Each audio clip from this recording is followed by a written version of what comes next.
తెలుగు సినీ పరిశ్రమలో స్వయం కృషితో అంచెలంచెలుగా ఎదిగిన చిరంజీవి 2009లో రాజకీయాల్లోకి అడుగుపెట్టారు. అయితే అనతి కాలంలోనే ఆ రాజకీయానికి సైతం ముగింపు పలికారు. కానీ ఎంతసేపు ఉన్నామన్నది కాదు, ఏం చేశామన్నది ముఖ్యమన్నట్లుగా అవినీతికి, అరాచకాలకు దూరంగా ఉండిపోయారు. రాజకీయాలతో తాను లాభపడలేకపోయినా జనానికి ఎలాంటి నష్టం చేయకుండా క్లీన్ ఇమేజ్ తోనే వైదొలగడం ఆయనకే చెల్లింది. అందుకే సగటు రాజకీయ నాయకుడిగా కాకుండా నైతికంగా ఇక్కడ విజేతగానే నిలిచారు మెగాస్టార్.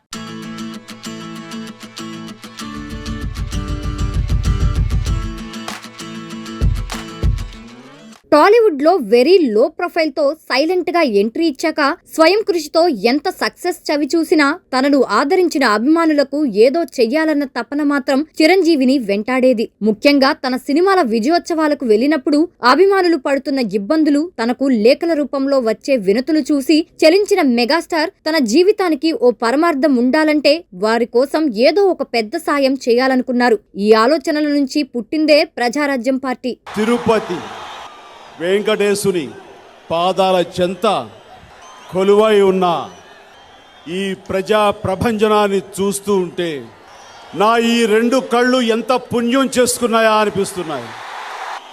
నా గత ఫంక్షన్స్లో లక్షల్లో జనం వచ్చినా, నాకు ఆశీస్సులు పలకడానికి తరలి వచ్చిన ఈ రోజున ఇక్కడ సమావేశమైనటువంటి ఈ జన ప్రభంజనాన్ని, ఈ జన సందోహాన్ని చూస్తుంటే మాత్రం నాకిక ఈ జన్మ ధన్యమైందనిపిస్తుంది.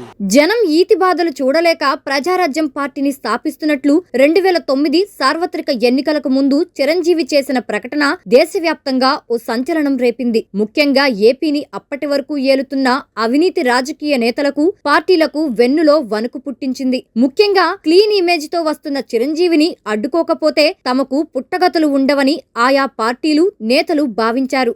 దాని ఫలితమే ప్రజారాజ్యం పార్టీ పుట్టగానే మొదలైన కుట్రలు, వెన్నుపోట్లు. ఓ దశలో ఉమ్మడి రాష్ట్రంలో ప్రజారాజ్యం అధికారంలోకి రావడం ఖాయమన్న దశ నుంచి ఎన్నికల నాటికి వెన్నుపోట్లతో ప్రజారాజ్యం పార్టీ కుదేలైంది. అయినా చిరు వెనక్కి తగ్గలేదు. ఫలితంతో సంబంధం లేకుండా ఎన్నికల్లో పోరాడారు. ఇక నుంచి నా జీవితం ప్రజల కోసం, ప్రజలతోనే, ప్రజలకే అంకితమని మనస్ఫూర్తిగా చెప్తున్నాను.